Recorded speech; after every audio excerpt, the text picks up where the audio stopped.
Hola, ¿qué tal? ¿Cómo estamos?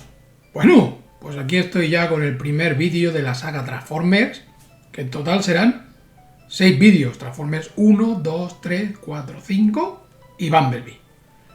Ya tenéis en el canal disponible mi opinión sin spoilers de Transformers El Despertar de las Bestias. Os dejo por aquí un enlace por si le queréis echar un vistazo y así sabéis un poquito más que pienso en general de la saga Transformers. Bueno, ¿cómo empezó el tema de la película de Transformers? Pues allá por el año 2000 el productor Don Murphy tenía una idea para hacer una producción live action de imagen real sobre la saga de juguetes y de cómics de G.I. Joe. Y esta iba a estar producida en conjunto por Metro-Goldwyn-Mayer y Sony. Lo que pasó es que en el año 2003 Estados Unidos empezó la invasión de Irak y entonces Hasbro, la juguetera, creadora de todos estos productos y tal, le dijo a Don Murphy: oye, ¿qué te parece si mejor no tocamos el tema bélico por ahora y desarrollamos una historia sobre la otra gran marca que tiene Hasbro, que es Transformers? Aparecería por allí también el productor Tom DeSanto, que se uniría a Murphy, y por otro lado también el escritor de cómics Simon Furman. Y entre los tres harían un equipo para empezar a desarrollar unos bocetos o un poquito de qué iba a ir la historia de la película de los Transformers.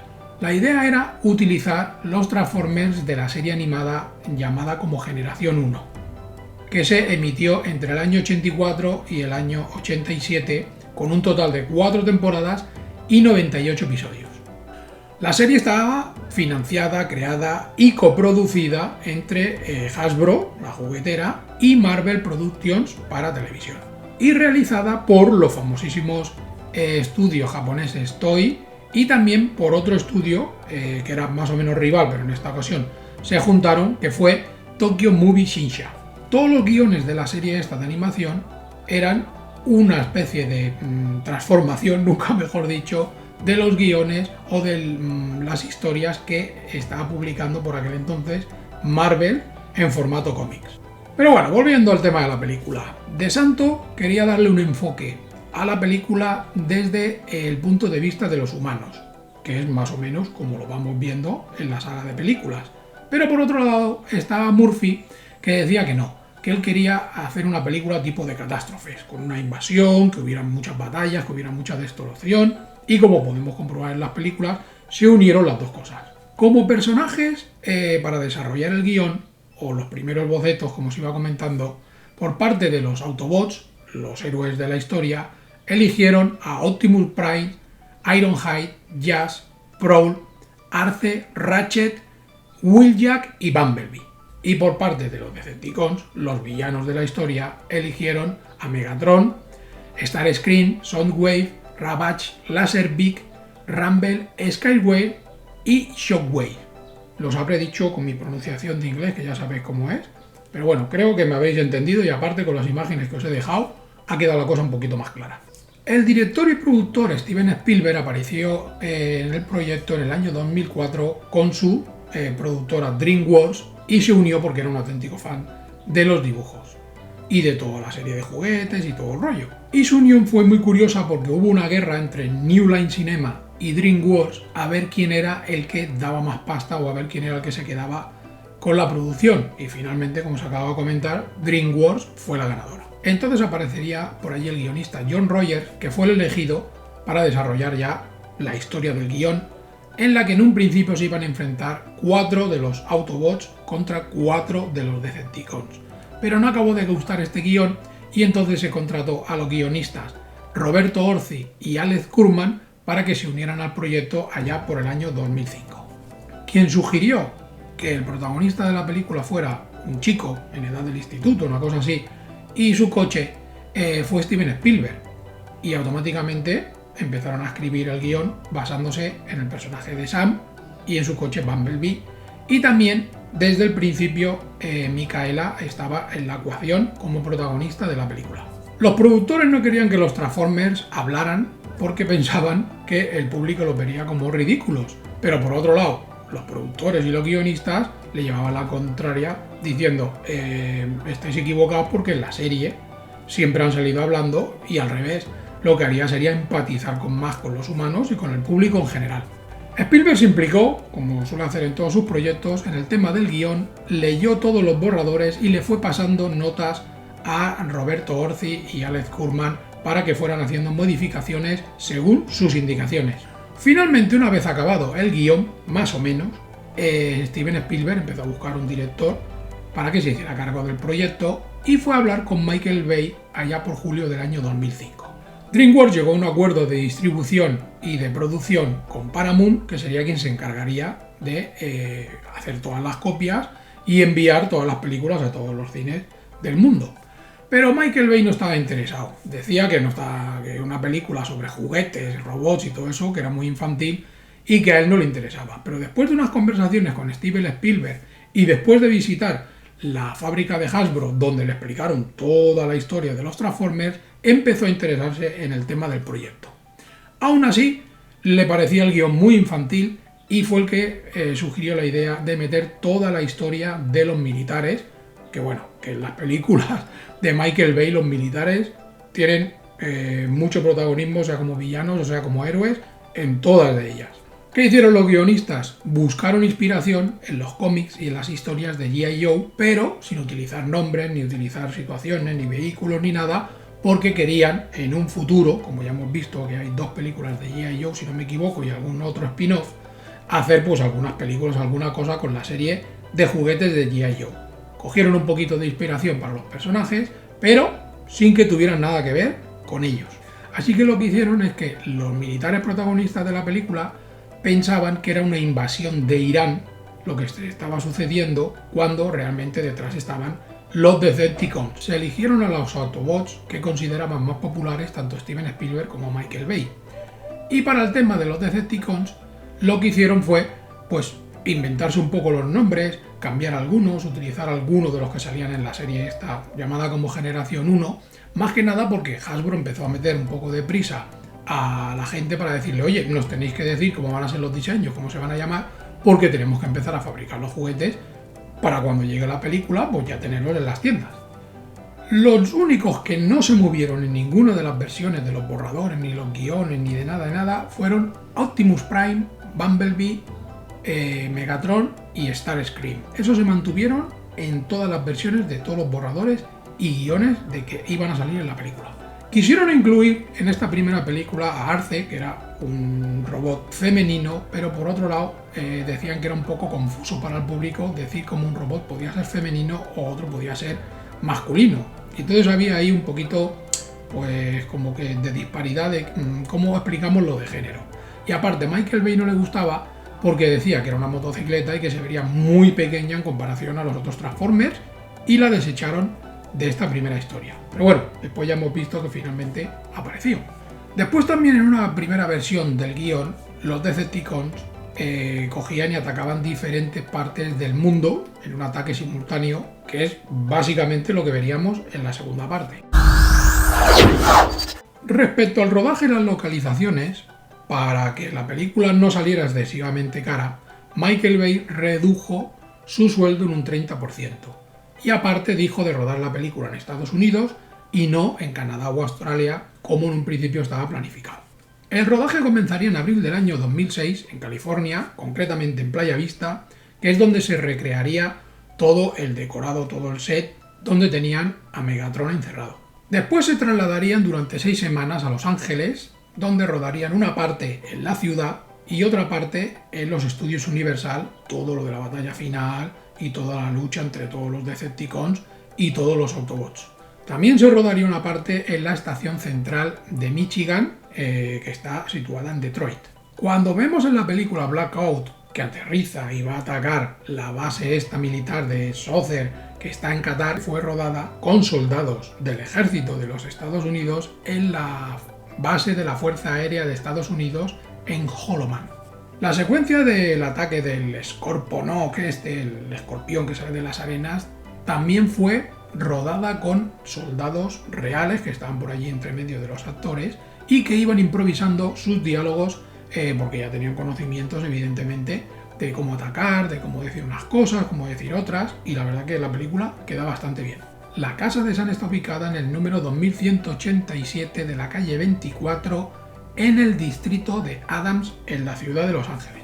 Y el instituto donde estudia es el Marshall Fundamental High School de Pasadena. Después la tienda de coches donde vemos que su padre le compra el Camaro, que justo hay una escena ahí muy buena porque se para al lado de un Beetle de color amarillo, en plan referencia a los orígenes del Autobot Bumblebee. Esta tienda estaba situada en Altadena y era una tienda real de automóviles, Ronnie's Automotive Service, pero que ya se cerró. Después las escenas donde vemos que Bumblebee convertido en Camaro va persiguiendo a Sam, esto se rodó por debajo del puente de la autopista de Santa Mónica en Venice Boulevard. Cuando Sam y Micaela, huyendo, se refugian en un almacén abandonado, este almacén abandonado pertenecía a la Santa Fe Rail Yard en el barrio Varelas de Albuquerque, en Nuevo México. Después Bumblebee se transforma en un Camaro nuevo en el conocidísimo túnel de Second Street en la ciudad de Los Ángeles, que lo hemos visto en un montón de películas. Después, cuando están llegando todos los Decepticons y los Autobots a la Tierra convertidos en una especie de meteoritos y tal, todo esto lo están viendo Sam y Micaela desde el famoso observatorio Griffith, que les dejaron rodar porque curiosamente estaba cerrado porque habían unas obras de restauración. Después Sam y Micaela son rescatados de manos del agente Simmons, que yo creo que es uno de los mejores personajes humanos, que luego ya os comentaré, que viene del sector 7. Esta escena se rodó bajo el puente ferroviario de Pearl Avenue, justamente en Terminal Island, en Long Beach. Después Sam y Micaela son llevados a la famosísima, que también hemos visto en un montón de películas, presa Hoover. Curiosamente, el rodaje en la presa Hoover siempre lo tenían que hacer justo antes de las 10 de la mañana, que era cuando llegaban todos los turistas. La parte de exteriores y tal se rodaba entre el amanecer y esa hora, y después, cuando ya llegaban los turistas, pues rodaban el interior y en un set que se creó para que pareciera el interior de la presa Hoover. De hecho, el interior del sector 7 es el Spruce Goose Dome en Long Beach. Después, cuando hay una huida de los Autobots, todo esto se produce por el Parque Estatal de los Estados Unidos Valle de Fuego en Nevada. La parte, como os comentaba antes, de la batalla final en la ciudad de Los Ángeles se rodó entre las calles Sexta y Novena. Y en las escenas estas de la batalla final, por ejemplo, podemos ver cómo Megatron se para justamente encima de la Tower Theatre, que es donde coge Jazz y lo hace pedazos. Después el edificio de Bellas Artes por el que va corriendo Sam para intentar huir con el cubo y todo el rollo, esto realmente es la estación central de Michigan. Como curiosidades, se llegó a un acuerdo con la marca General Motors para que proveyera de vehículos y hicieran publicidad en la película, y aparte también pensaran en algunas variantes para los Autobots, que hizo que se ahorraran unos $3 millones en la producción. Y aparte prestó 2.000 vehículos única y exclusivamente para que los destruyeran. Como os comentaba antes, las Fuerzas Armadas de Estados Unidos, como es habitual en las películas de Michael Bay, igual que la NASA y todo este rollo, pues participaron en la película y ofrecieron todo su apoyo a la producción. Como ejemplo, todos los vehículos que les proporcionaron, evidentemente la mayoría conducidos por militares de verdad y los que podían por los actores. Entre ellos estaban un helicóptero M53 Pave Low, varios F-22 Raptor, aviones A-10 Thunderbolt II, E-3 Sentry AWACS, AC-130 Spectra, V-22 Osprey, un helicóptero U-60 Black Hawk y varios Nighthawk F-117. Y después aviones de carga como el C-130 Hércules o el C-17 Globemaster. Además proporcionaron para los actores que hacen de militares en la película uniformes totalmente reales que utiliza el ejército de los Estados Unidos. El rodaje finalmente terminaría tras 6 meses, en octubre del año 2006, y se utilizaron algunas tomas y algunas escenas descartadas de escenas de acción de la película de Pearl Harbor, también dirigida por Michael Bay. Bueno, ahora entramos en el tema del casting. Aquí viene ya la polémica y lo peliagudo. Como os dije en el vídeo de El despertar de las bestias, para mí en la película sobra el factor humano porque no empatizo con ellos. Pero quiero hacer una pequeña rectificación. Sí que empatizo con la parte militar, porque salen poco, hablan poco, y todo lo que hacen, pues la verdad que es ayudar. Que yo pienso, y no hubiera sido más normal que el capitán interpretado por Josh Duhamel hubiera sido el protagonista de alguna manera y no Shia LaBeouf como Sam Witwicky. Es que ya el apellido ya me rechina. Un tipo que aparece por ahí, que en el instituto, que es un poco atolondrado, que curiosamente se mete en todo este meollo porque un antepasado suyo que había ido a hacer un estudio al Ártico y tal, pues bueno, encuentra una serie de pruebas de algo que hay allí escondido, que a lo largo de la película nos explicarán con el tema de Megatron y tal. Que esta es la única parte, que dura 5 o 10 minutillos, que considero interesante de la historia de Sam Witwicky. Porque es que después, es que a mí, es que es cargante, pero es que no lo perdáis, que después está Megan Fox como Micaela, que lo único que hace es intentar, por lo menos para mí, lucir palmito, con unos morros que parece que le hayan puesto 2 salchichas. Yo no sé qué se puso esa muchacha en los morros, la verdad. No lo sé. Supongo que sería alguna petición de Michael Bay, que sabemos que tiene algunos gustos especiales por las féminas. Pero es que en la segunda parte los morros que lleva cada vez son más gordos, que se parece, por ejemplo, aquí en España, no sé si conocéis a Carmen de Mairena, que en paz descanse, pues morros Carmen de Mairena. En fin, considero que los papeles tanto de uno como del otro para mí me sobran, son bastante ridículos. A mí me hace gracia porque te explican que Micaela había estado con su padre, que estaba en la cárcel y que tiene habilidades para robar vehículos y todo el rollo, pero después eso es una damisela en peligro que nada más que quiere ir detrás del Sam y quiero estar contigo y Sam y no sé qué y Sam no sé cuánto, que dice, esta chica creo que tiene un problema de toxicidad. Después tenemos a Josh Duhamel como el capitán Lennox, que es el que está justo en la base esta Sócer en Qatar con su grupo que está dirigiendo militar cuando empiezan a atacar los Decepticons buscando el cubo de energía y todo el tema, y que yo hubiera hecho que Josh Duhamel, yo que sé, de alguna manera vuelve a su casa en un permiso y ahora coge y el Camaro aparece por lo que fuera, Bumblebee, y su hija pequeña, papá, el coche hace cosas raras.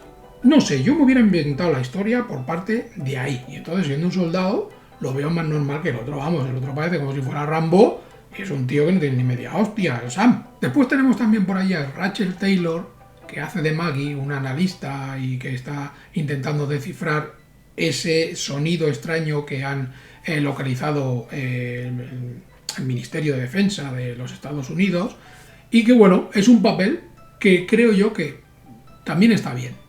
Porque dices, bueno, alguien tiene que analizar esta señal, qué es lo que es, y no molesta, o sea, sale muy poco la chica, hace su trabajo y bueno, ya está bien. Después cuando va a ver a su amigo el hacker el mago, eso también él lo ponen ahí un poquito con calzador para temas de humor, pero ya os digo, es que todo lo que intentan hacer humor y cachondeo, los padres de Sam, ya vamos a echarle de comer aparte, es que a mí no me hace gracia. A mí me interesa la historia de los Transformers. Si la película dura 2 horas y media, me quita todo lo de Sam y su familia, deja a los militares y la película dura 2 horas y me lo paso mejor seguro. Después tenemos a Tyrese Gibson como el sargento de comunicaciones Epps, que va junto al capitán Lennox, y que este tío está metido en todos los fregados. Está metido en la saga de Transformers de Paramount y en la saga de Fast and Furious de Universal. O sea, el tío va de saga en saga y ninguno se lo queda. Después a Mauri Nolasco como el oficial Jorge Figueroa, más conocida como Fick, y que este también ha aparecido en las películas de la saga de Fast and Furious, si no me equivoco en cuál fue. En la segunda, creo que fue en la segunda donde aparece. Y después, bueno, ha tenido algún cameillo en alguna otra película de la saga. Y que lo hemos visto, pues ya lo he comentado alguna vez en la serie Prison Break, que creo que es su papel más reconocido, creo yo, ¿eh? Después John Boyd, que ya había participado, por ejemplo, me parece que fue en Armageddon o en Pearl Harbor. En Pearl Harbor había participado con Michael Bay y aquí sale como secretario de Defensa de los Estados Unidos y que tiene una cara de palo todo el rato como si no supieran muy bien en medio de qué película está, y lo hizo aquello por hacerle un favor a Michael Bay, me da a mí la sensación, y porque le dieron un cheque suculento, porque está ahí con una cara que dice, pero este tío, ¿qué le pasa? Ahora sí, John Turturro como la agente Simons, el que se encarga del sector fuera de todo el tema del gobierno que no lo sabe nadie, que es el Sector 7, este tío creo que es el único que sabe realmente en qué película está. Se lo pasa a bomba, está súper pasadísimo de vueltas y en la segunda parte es mejor todavía. Si tengo que elegir un actor entre todos, me quedo con John Turturro porque sabe que todo esto es un cachondeo, que es una película de locura, de efectos especiales y borda su papel. O sea, es el único que yo creo que empatizo con este y con los 2 o 3 militares que salen poco y hablan menos. Kevin Dunn y Julie White, que hacen de los padres de Sam, también me sobran. Incluso Bernie Mac, como Bobby Bolivia, el que vende los coches, ese poquito que sale haciendo sus rollos de cachondeo y tal, también te lo compro. Pero es que los demás no, o sea, no me hacen gracia, no me gustan los humanos de esta película, por lo menos el 50%. Yo quiero ver robots. Bueno, respecto a los Transformers, su creación es que se basaron en lo que iba a ser su versión de vehículo, que es la manera que tienen para ocultarse justo aquí en la Tierra y no los descubran, y los medían los de efectos especiales hasta el milímetro, porque decían que las proporciones tenían que ser exactas para que después cuando se convirtieran, porque como podía ser un robot el triple de grande cuando era robot y tan pequeñito cuando era vehículo. Pero finalmente no quedaban demasiado bien, se veían pequeños, se veían demasiado raros y entonces, como hemos visto en la película, cuando están convertidos en un coche, tiene el tamaño del coche, pero cuando se hacen robots, dice, hostia, pero si es más grande que el Camaro. Pero estos fueron licencias que hicieron para que queden más espectaculares en la película. Después todo el tema de los Autobots o de los robots antes de viajar a la Tierra, que tienen como una forma neutra, fue una idea del guionista Roberto Orci, que dijo que tenían que tener algún tipo de forma para meterse dentro de una nave y transformarse y tal, que les permitiera viajar por el espacio. Y por eso tienen la forma esta, que son todos más o menos igual como un robot de color gris y no tienen ningún tipo de apariencia, simplemente de robot.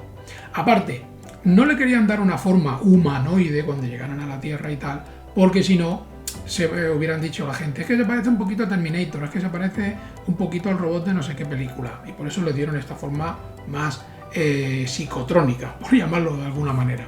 Evidentemente se cambió todo el aspecto que tenían en la serie de Generación 1, que eran más cuadrados y más que parecen como un cubo, más que con las formas que tienen aquí en la película. Bueno, respecto a los personajes que hacen las voces, o quizás hasta un poco la cara, a veces se parecen algunos, porque yo me fijo en los rasgos y he visto, por ejemplo, una foto de Peter Cullen, que era quien ya doblaba en la serie de Generación 1 a Optimus Prime, y si tú ves una foto de él y ves una foto de Optimus Prime convertido en robot, tiene algunos rasgos la cara, una cosa así, se parece bastante.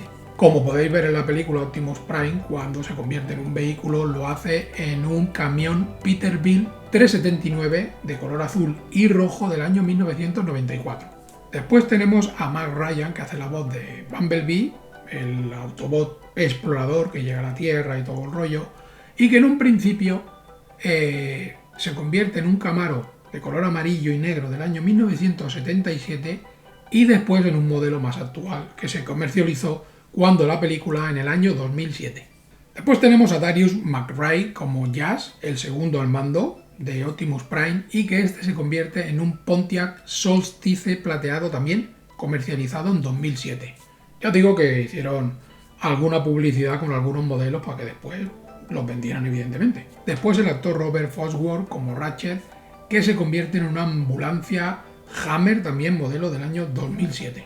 Y después tenemos al actor Jess Harnell como Ironhide, que es el Autobot experto en armas y en todas estas cosas, que se transforma en un GMC Top-Kit C4500 de color negro del año 2007. Después, respecto a los Decepticons, tenemos al famosísimo Hugo Weaving como Megatron. Este se convierte exactamente en una especie de jet del planeta Cybertron, la verdad que bastante guapo. Curiosamente se pusieron en contacto con Frank Welker, que era quien doblaba originalmente a Megatron en la serie de animación, pero Michael Bay decía que su voz no quedaba demasiado bien y por eso se contrató a Hugo Weaving. Pero después, en otra película de la saga, sí que ya volvería Frank Welker. Después tenemos al actor Jimmy Wood como Bone Crusher, que es un vehículo militar de estos que desactivan minas, un Buffalo HMP-CV. El actor Reno Wilson, que hace las veces de Frenzy, el hacker Decepticon y que aparte forma equipo con Barricada. Y curiosamente lo vemos al principio de la película, que se transforma en un Boombox PGX y después en un Nokia 8800. Charlie Adler como Starscream, segundo al mando de Megatron, que se transforma en un Lockheed Martin F-22 Raptor. Curiosamente Adler ya le había puesto la voz a algunos personajes de la serie de animación, en especial al personaje de Silverbolt. Después tenemos también a Jess Harnett como Barricada, que es el explorador e interrogador de los Decepticons y que se transforma en un vehículo de policía Salem S-281 2007. Como curiosidad, en el lateral, en vez de llevar la frase que lleva la policía, servir y proteger, lleva esclavizar y torturar. Lo pone, si os fijáis, en uno de los laterales. Después hay 3 Decepticons que no hablan, que solo hacen los sonidos típicos de maquinaria y cositas así, como por ejemplo Blackout, que se transforma en un helicóptero Sikorsky MH-53. Después tenemos también a Bran, el especialista en demolición, que lo va reventando todo, que se convierte en un tanque M1A1 Abrams modificado, y Scorponok, que es literalmente pues un escorpión metálico, una cosa así, un robot con forma de escorpión que ataca allí en el desierto, las dunas aquellas blancas y todo el rollo. Respecto a los efectos visuales, Spielberg habló con Michael Bay para que intentara limitar los efectos de CGI y utilizara muchos efectos prácticos y pocos fondos y tal, aunque evidentemente en la película está claro que ha utilizado pues un montón. Todo el tema de la creación de los efectos digitales empezaría en abril del año 2005, 2 años antes del estreno de la película. Un 75% de estos efectos los hizo Industrial Light and Magic, la ILM, y el resto los hizo Digital Domain, la que antiguamente era la empresa de efectos especiales de James Cameron. Una de George Lucas, otra de James Cameron. Varios de los animadores eran muy fans de la saga de dibujos animados, de la serie de animación, de los cómics y tal de Transformers, y se le dio un poquito de rienda suelta para que hicieran con los personajes un poquito los que le vinieran ganas, siempre dentro de unos límites. En un principio querían hacer todo lo que cubría a los robots como si fuera una especie de metal líquido tipo como el T-1000 de Terminator, pero Michael Bay decía que no, que él quería que se vieran las partes mecánicas y todo el rollo. Simplemente para el movimiento de una cadera de un robot eran necesarias 17 partes diferentes digitalmente. Una locura. También les recomendó que vieran algunas películas de artes marciales para darle ese movimiento. Incluso hay un momento que Optimus Prime, cuando quiere luchar con Megatron, hace una pose así tipo como de artes marciales, pues para que le dieran ese tipo de movimiento en las peleas a todos los robots. Como curiosidad, cada una de las armas de Ironhide necesitaba de 10.000 piezas digitales. Por deciros algo, los efectos digitales eran tan complicados que se necesitaban 38 horas de procesar datos solo para hacer un fotograma de la película. De hecho, ILM tuvo que ampliar todos sus servidores y toda su parte dedicada a efectos digitales porque no había manera de que aquello procesara rápido, y entonces, como os digo, un fotograma 38 horas, madre mía, no me extraña que se tiraran 2 años para acabar los efectos especiales. Si os fijáis en la película, las tomas que vienen en primer plano de los Autobots y de los Decepticons van como muy rápidas, que no da tiempo muy bien de ver qué pasa, pero cuando las tomas son un poco más abiertas sí que vemos que el movimiento va más lento, y esto se hizo a propósito, para que no se viera demasiado los efectos digitales. Cuando estaban cerca se veía rápido, cuando estaban lejos un poquito más despacio. Bueno, algunas curiosidades, como por ejemplo cuando Sam dice estos robots vienen de Japón. En verdad pues tiene razón, los primeros Transformers que se hicieron de juguetes pues provenían de Japón, o sea que es una curiosidad con un punto de realidad. Después aquella frase que dice Optimus Prime de uno quedará en pie, otro caerá, es una frase que se saca de la película de los Transformers del año 1986. Hay un momento en la película que Sam le dice a Micaela que hay más en ella de lo que ve. Y esto es una referencia al eslogan publicitario de los juguetes Transformers, que cuando tú los veías, la frase decía hay más de lo que puedes ver, porque eran vehículos que después se transformaban en robots.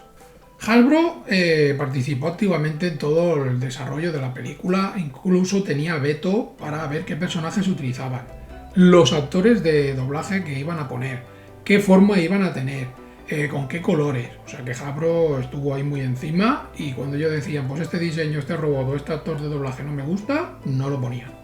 Después el sonido que se va escuchando a veces de la transformación de los robots era un sonido que se había sacado originalmente de la serie también de animación, que se escuchaba varias veces. Después el cubo este de energía, o llamado All Spark, es un concepto que se extrajo de la serie de la Beast Wars.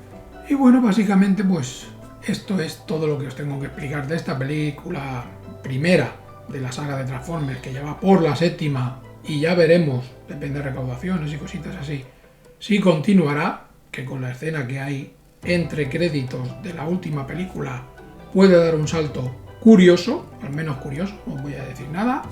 Y ya sabéis, si os gustan este tipo de películas, si no os gusta solo los robots, si no os gustan los humanos como a mí, todo lo que me queráis explicar en comentarios. Después, dar like, suscribiros, compartir. ¿Que queréis donar algo? La S abajo de Supergracias dentro del corazoncito y todas esas cositas. Y nos vemos próximamente por aquí, por el canal, en un próximo vídeo de Transformers, Misión Imposible, Indiana Jones, Fast and Furious, que solo quedan 2, o de lo que sea.